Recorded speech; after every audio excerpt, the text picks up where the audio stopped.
beginning of 2009, the FIA looked upon the Formula 1 grid and decided that there could be more of them. At this stage, there were 10 teams in the paddock, thereby fielding 20 cars on the grid. For the 2010 season, however, the FIA wanted that number to increase to 26. Over 15 new potential teams applied to be on that grid for 2010. Some were established outside of Formula 1. Some were names returning from the dead. Others were complete pipe dreams. And there was even a fan-funded team, which sounds like a great idea, but then again, I don't even trust F1 fans with YouTube channels.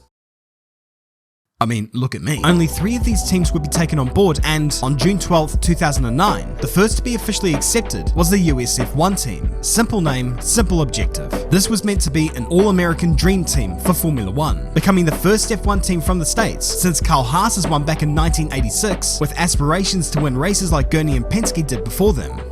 Very nice, very cute. But while the idea of a national team in Formula 1 evoked as much patriotism as it did eye-rolling, the FIA understood that they might be able to get an opportunity to break into the American market by fielding an American team, something they had tried for decades, something they had failed to do for decades. They had a whiff of them freedom bucks, and they wanted more of it. The campaign was spearheaded by 2 people. The first was Ken Anderson, an American engineer who had a wealth of experience behind him, designing race-winning cars and whole-ass wind tunnels. And the other was Peter Windsor. Yeah, that Peter Windsor. What good could a British-Australian journalist be when founding an all-American Formula 1 team, huh? Well, thanks to his connections with the Brummy Mammoth, he worked as a sponsorship manager at Williams in 1985. He also worked as a team manager there, as well as general manager at Ferrari's UK base in 1989. So he did have a bit more experience than just some dude with an old car, a heap of passion, and no hair. He was better equipped than Stefan Grand Prix were, and it was at Williams that Anderson and Windsor got to know each other. They looked into each other's eyes, and that's when they knew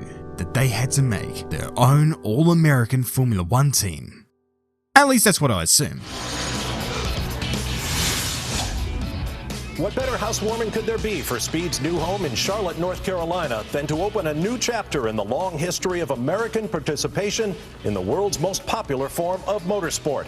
Welcome to the official presentation of US F1, a new team to represent the United States in the Formula 1 World Championship.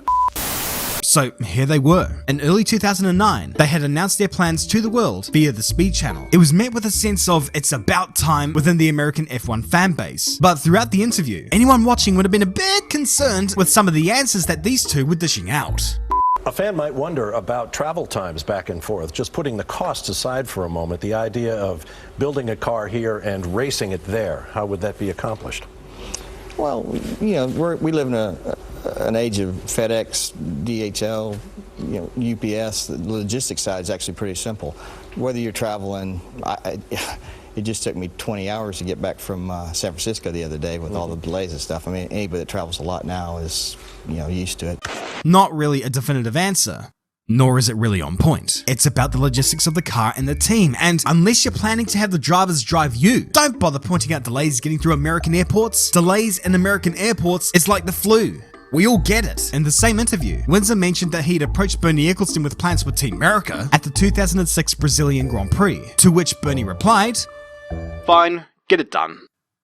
So, they got to work. The team would be based in Charlotte, North Carolina, in the building that once housed NASCAR teams Joe Gibbs Racing and Hall of Fame Racing, nestled in Motorsport Valley, pretty much the place in America to set up a motor racing team. It would be from here that the team would base themselves solely, except they wouldn't. They would have a second base at Motorland Aragon in Spain, primarily for logistical and logical reasons, but it has already destroyed one aspect of their team that seemed to be an initial focal point for them. They argued that it was only for the European season and that the cars would still be built in Charlotte, so the team was still as American as apple pie at this point.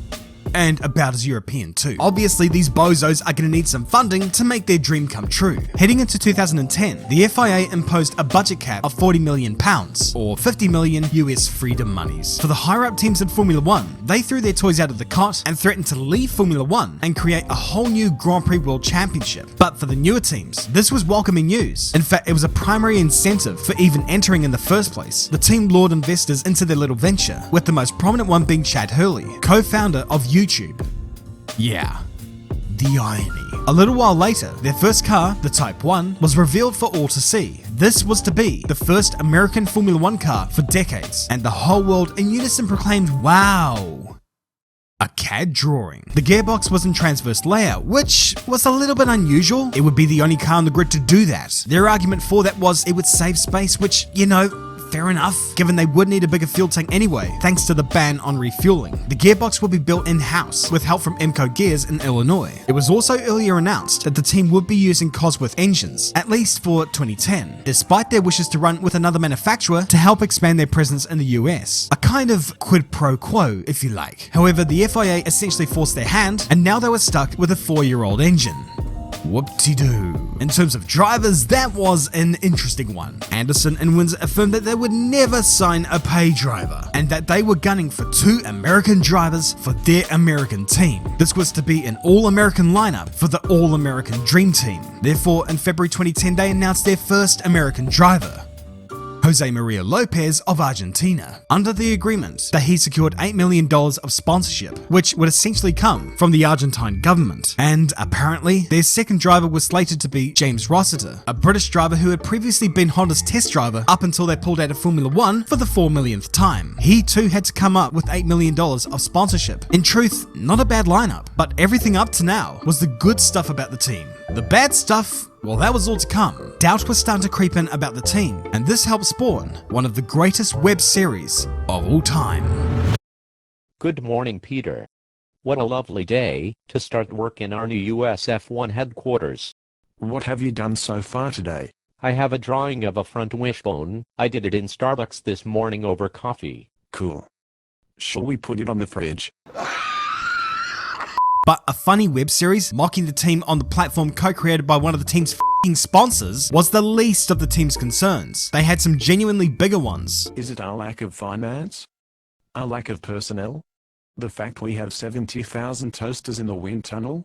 Firstly, the budget cap intended for the Concord Agreement was eradicated, the bigger teams getting their way supposedly. This meant that they could spend millions upon millions upon millions to stay atop their throne, while the newer teams that were kind of relying on that budget cap were thinking, this is not good, this is not good, this is not good. It didn't help matters when a whistleblower within the team let know to the world press that the team would not be able to make it to the first round in Bahrain. As time passed on the lead up to 2010, the US F1 team began to fade away into obscurity. Cosworth was struggling to get any information out of the team to help prep the engines for the car, with Anderson effectively saying, we'll just drop it in when we're done with everything else because of course everything in life is that simple. Other than that, it appeared that anytime anyone called up US F1 to check their progress, they do whatever any one of us do when we receive a call from an unknown number.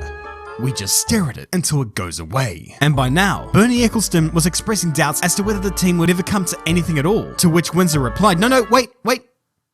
We have a website. Bernie was used to all kinds of f***ery in the paddock. So, at the point where no drivers had yet been signed, he sent Karun Chandok over to the factory to try and broker a race deal with the team, and also sent him on a kind of reconnaissance mission. Check them out and see if they're even still alive. Chandok was kind of taken aback by some of the design choices on the Type 1, but more so than that, he noticed the factory being half empty when he arrived there, which for a new team isn't a total surprise, but only 3 months out from preseason testing? That's a problem. There were 70 people on the payroll initially, but with control freak management structure and delayed paychecks, 10 of them left. One day, Windsor entered the factory, gathered the remaining 60 people around and said, Look, if you don't think we could be ready for the first round in Bahrain, raise your hand now. Everyone in the room raised their hand. On February 18th, they sent out a tweet saying that their web servers were down, and that they weren't gone, and that there would be more news soon. That was the last tweet they would ever post. At this point, sponsors were beginning to drop out, and Bernie decided to send Charlie Whiting to the factory to either give it his seal of approval or the kiss of death.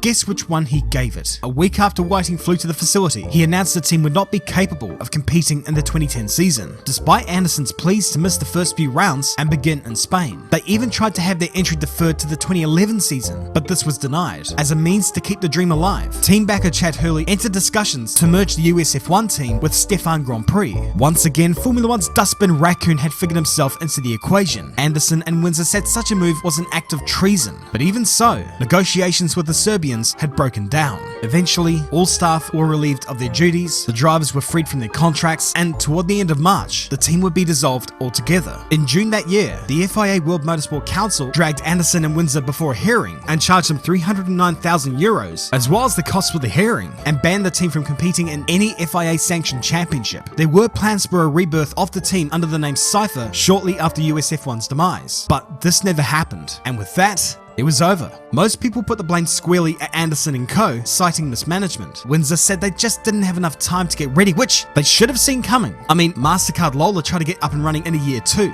And we all know how that went. But hey, despite this failure, at least we do have the Haas F1 team, right? Based out of North Carolina too, the team has finally realized what US F1 couldn't. Except, they do not have American drivers. And never have. They run primarily out of the UK base, and their car was built by the Italians. It appears that, for Formula 1 at least, the American dream is officially dead.